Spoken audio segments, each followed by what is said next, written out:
Naam, karibu tena. Kaunti ya Embu imepata maombi kutoka kwa vijana wanapotoa ama wapatao 9,958 kushiriki katika mpango wa Climate Works, ambapo mchakato wa maombi ya mtandaoni ulifungwa rasmi tarehe 18 Juni. Kamishna wa kaunti Jack Obu amesema kaunti hii imetengwa nafasi 829 za wafanyikazi na 29 za wasimamizi katika mpango huo. Mwanahabari wetu William Shilistia na habari hii kwa kina.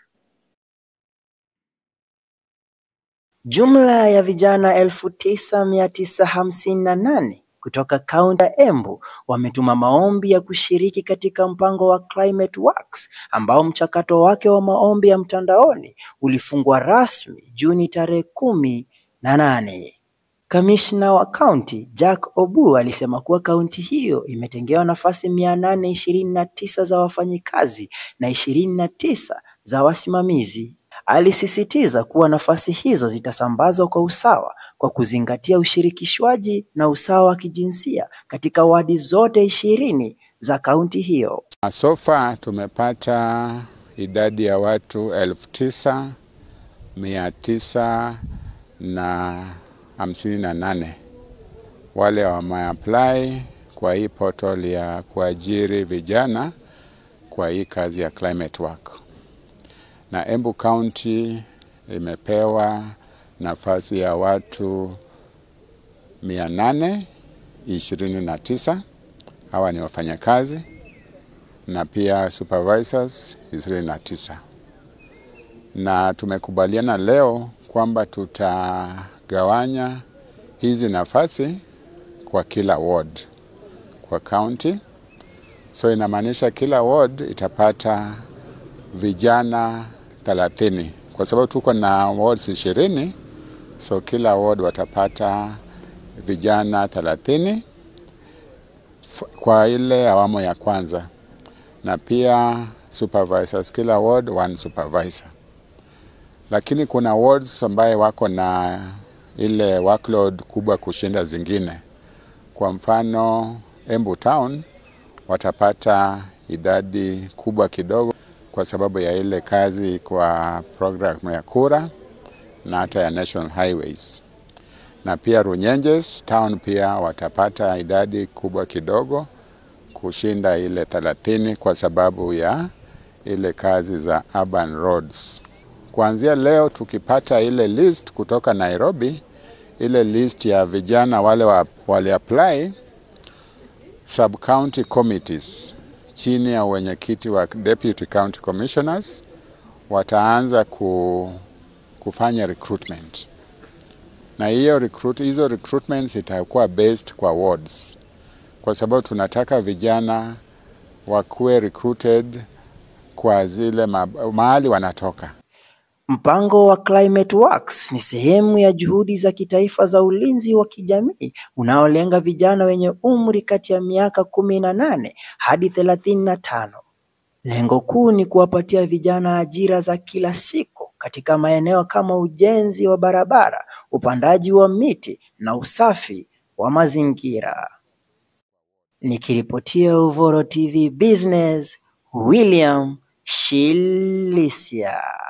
Kwingineko, wakazi wa kaunti ya Kirinyaga, hususan wafanyabiashara wa soko la Kerugoya, wamepata hasara kubwa inayokadiriwa kuwa mamilioni ya pesa baada ya moto mkubwa kuliteketeza soko hilo usiku wa kuamkia leo.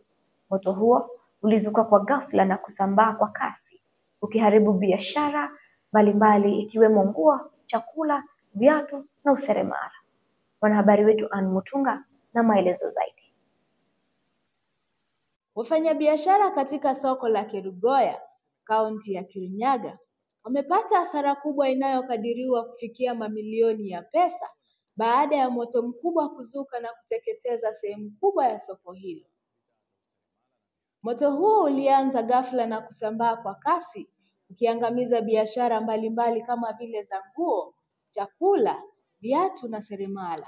Kumechomeka nyumba 3 ambazo lori za maji ziliendea mara 2 kwa mto, zilizimwa na lori 6, na ambazo hata ukiangalia saa hii bado moshi inaendelea kwenda juu.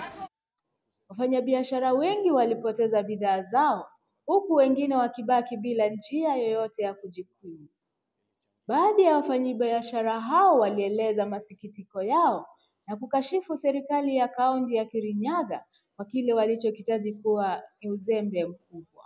County government hakuna kitu imefanya, lakini maswali ile najiuliza, kwa sababu gavana wa Kirinyaga anajenga parking ya magari ya mazima moto na ile magari iko hapa imeharibika.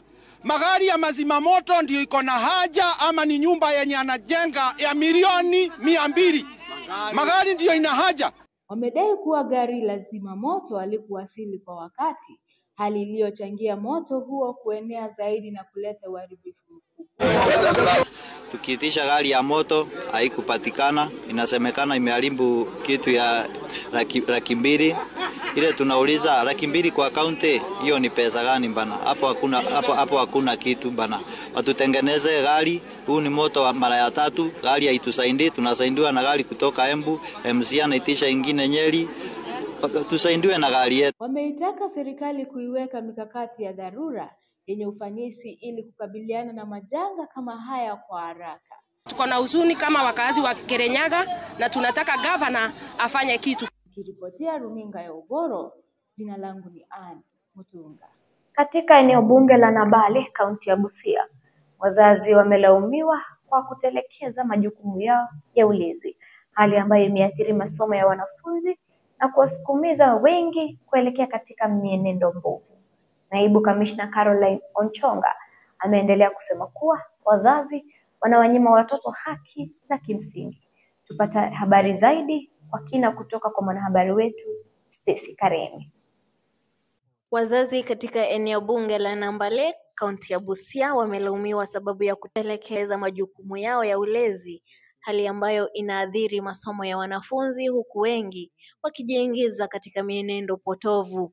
Akizungumza katika shule ya sekondari ya Mabonge RC, naibu kamishna Caroline Onchonga amesema wazazi wanawanyima watoto wao mahitaji ya kimsingi, huku wakikosa motisha ya kuendeleza masomo yao. Amelaumu pia baadhi ya wazazi wa kiume kwa kile amesema ni kuachia wanawake majukumu yote ya ulezi. Mtoto mwenye anaenda kwa darasa ameshika tumbo hivi atakuwa DCC?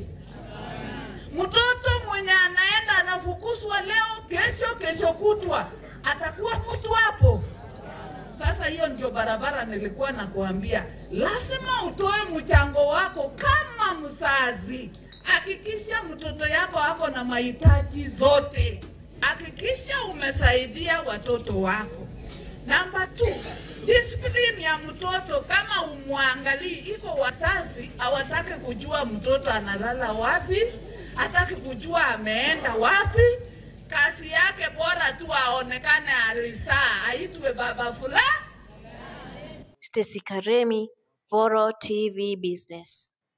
Kwa sasa tumeweka mezani yaliyojiri nchini na duniani, habari kuu ambazo zinaathiri maisha yako kila siku. Lakini safari haijafika tamati, kwani tunageuza ukurasa sasa na kuingia kwenye muktadha wa biashara, soko na mwelekeo wa uchumi. Anne Mutunga yuko tayari na taarifa kamili za biashara. Uwe na usiku mwanana. Jina langu ni Nyambura Kamau.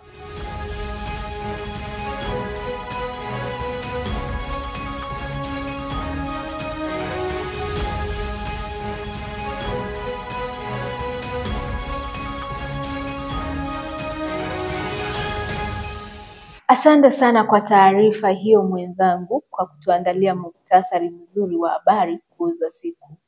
Karibu sana mtazamaji kwenye taarifa ya biashara. Mimi ni Anne Mutunga, nikikuletea matukio muhimu yanayoathiri uchumi, soko la ajira, uwekezaji na maendeleo ya kifedha humu nchini na kimataifa. Na tukianza ni kwamba hazina ya kitaifa imepunguza fedha za ujenzi wa barabara kwa shilingi bilioni 11.7 katika mapitio mapya ya bajeti kwa mwaka huu wa kifedha, kutokana na makusanyo ya mapato yaliyo chini ya lengo. Waraka mpya uliowasilishwa na waziri wa hazina John Mbadi unaonyesha kupunguzwa kwa mgao wa fedha kwa miradi ya barabara Hatua hii huenda ikaathiri utekelezaji wa baadhi ya miradi ya miundombinu, huku serikali ikijaribu kusawazisha matumizi mapato yaliyopo.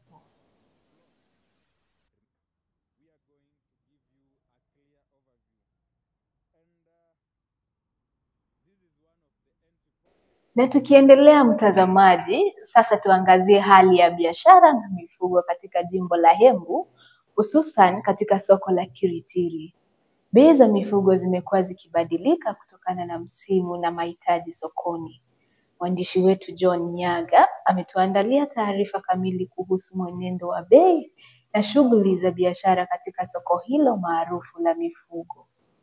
Tukiangazia biashara ya uuzaji wa mifugo katika kaunti ya Embu, katika soko la Kiritiri, ng'ombe wa kiume wandogo wauzwa kuanzia 30,000 hadi 40,000. Ng'ombe wa kiume wakubwa wa kuchinja wauzwa kati ya 70,000 hadi 90,000. Mbuzi wandogo wauzwa 3,500. Mbuzi wa kiume wandogo wauzwa 4,500. Mbuzi wa kiume wakubwa wauzwa 8,000. Punda wauzwa 8,000 hadi 10,000. Kuku wa kike wandogo wauzwa 300. Kuku wa kike na wakubwa wauzwa 500. Njogoo wauzwa kati ya 700 hadi 1,000. Nikiripotia runinga ya Uhuru, mimi ni John Nyaga. Kwingineko ni kwamba wabunge wamepunguza ushuru wa bidhaa katika michezo ya bahati nasibu kutoka 15% hadi 5% kupitia marekebisho ya mswada wa fedha wa mwaka huu. Hii inaleta afueni kwa wachezaji waliokuwa wakikatwa shilingi 15 kwa kila shilingi 100 walioweka kama dau. Sasa watakatwa shilingi 5 pekee, jambo linalowapa nafasi ya kucheza kwa kiasi kikubwa zaidi. Kampuni za bahati nasibu zinatarajiwa kunufaika kwa kupata wateja zaidi, huku serikali ikitarajia kufidia upungufu wa mapato kwa ongezeko la shughuli nchini.